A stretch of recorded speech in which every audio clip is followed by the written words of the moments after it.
Challenging the stigma wrongly associated with mental illnesses has been an ongoing campaign. Collen Merlo, the Executive Director of the Mental Health Association of Suffolk, joins us in the studio to discuss her work in continuing this effort. Collen, thanks for joining us. Thank you for having me, Art. Great. Talk first about the Mental Health Association, what kind of work you're involved with and how you began. Sure. The Mental Health Association began in 1955. It was really started by a group of family members who recognized that we needed a mental health association here in Suffolk County to address some of the needs that were being unmet. And we do a lot of information and referral work. That's probably what we're best known for. We receive 4,000 calls every year from people in the community, from a mother who's concerned about some behaviors that her child's having, to individuals who's been in the mental health system for some time and are just looking for some additional support and resources, and we provide those services. We also host support groups that are free to the community for people with mental illness as well as for family members. Are those support groups ongoing, or are they time limited? How do they work? They're open and they're ongoing, so we do have people who've been in them for a long time, and then we welcome new members. And the nice thing about that is, for someone who may be in crisis, it's good to see that people do make progress. Sure. So people have that sense of, well, you've been through this and now I can identify, and there's hope. And hope is so important with some of this. Yeah. And the association has also taken on the issue of stigma a great deal over the years. What kinds of things are you interested in now regarding that? Well, the Mental Health Association, one of our passions is anti-stigma work. Our goal is to educate the community about mental illness, and unfortunately there's many resources where sources of misinformation around stigma, and we feel it's our role to really provide the community with realistic views of what mental illness is, the people that are diagnosed with it, and also about the resources and the treatments that are available. So we do a lot of work in the schools to help educate both the students and the teachers around what the symptoms of mental illness are and how they can access help. Most recently, we worked on a suicide prevention campaign. We did both radio and television work on the local stations, as well as a print campaign for the Long Island Railroad, which really aimed to get out to the public that suicide is a public health threat, and that there are resources available if someone is thinking about suicide. What was the theme of the public service announcement? How did that? The public service announcement really aimed to help people reach out if they were thinking about suicide, and also to help people know that it's okay to talk about suicide.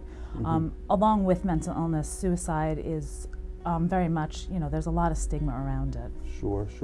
People have a lot of shame and the sense that it's something to be hidden. And I know that you mentioned how sometimes stigma is actually advanced by certain aspects like movies and television and things like that. Do you use examples when you talk to kids about how that actually increases stigma? We absolutely do, and we'll cite specific movies, I would think so, even titles. We'll bring in newspaper headlines, there's things like Psycho on the Loose, and what does that really mean? And unfortunately, it just takes one case for people to say, oh, see, people with mental illness are dangerous.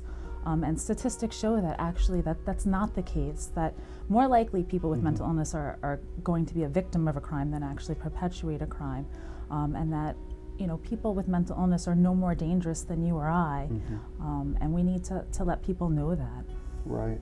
How do you help kids when you go into school? How do you help them, should they be concerned about somebody who may have some depression or suicidal thoughts and things like that? I think by us being present in the school, it's a real source of help. Every single time I go into a school, I have at least one student stay after and either express concerns about a friend or report to me their own feelings of depression. And what we tell people is that, mental illness is common. Unfortunately, it's common, but that it is treatable. And so we give specific examples of cases we've worked with where someone was depressed and they needed some help and support, and we'll tell them what that help and support was, whether it was therapy or a support group, or sometimes medication is needed. And we'll cite those examples and let people know that with those resources, people can improve, and that they don't need to be in the mental health system forever. And you know, the Commissioner of Office of Mental Health talks about some of the best ways to combat stigma is to meet somebody with mental illness and get to know them. How important do you think that is? I think that's very important. And within our Speakers Bureau, we do have individuals who are diagnosed with mental illness. And in particular, there's one young lady who goes out and speaks. And at first, she doesn't disclose that she's mentally ill. And then she asks students, you know, what do you think about people with mental illness? And, you know, the snickers and the sneers. And then she says, well, would you be surprised to know that I'm someone with a mental illness? And that's one of the best ways to really combat stigma. And I think that really stays with the students. Yeah, I agree, because I think the idea that when you've had the chance to talk to somebody and you realize, well, wait a minute, the struggles they've had, I've had as well, but maybe not to the same degree or whatever it might be. It removes some of those myths, and those myths are so powerful that this is something that somehow is caused by some failing of yours and somehow should be hidden and not talked about. And of course that just carries it on from one generation to the next in terms of our views. And we're not that different. And the other point that we make is that, you know, mental illness, like diabetes, like heart disease, is a medical condition. So it's not the person's fault. And that it's not the same sadness that you might feel. It's a chemical imbalance in the person, and that, you know, there is something going on that we need to help the person through, you know, that there's a medical reason for it. Absolutely.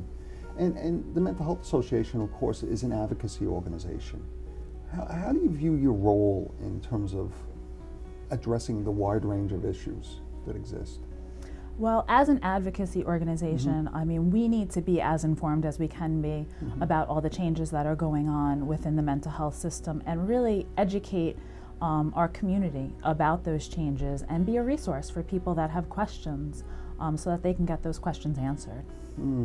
Are there ways that people can maybe volunteer their time with the association or somehow get involved in some way? Absolutely. We have many college students, we have some retired people that volunteer for our association, and they can actually answer our information and referral line, and they get, you know, obviously the training that they need to do so.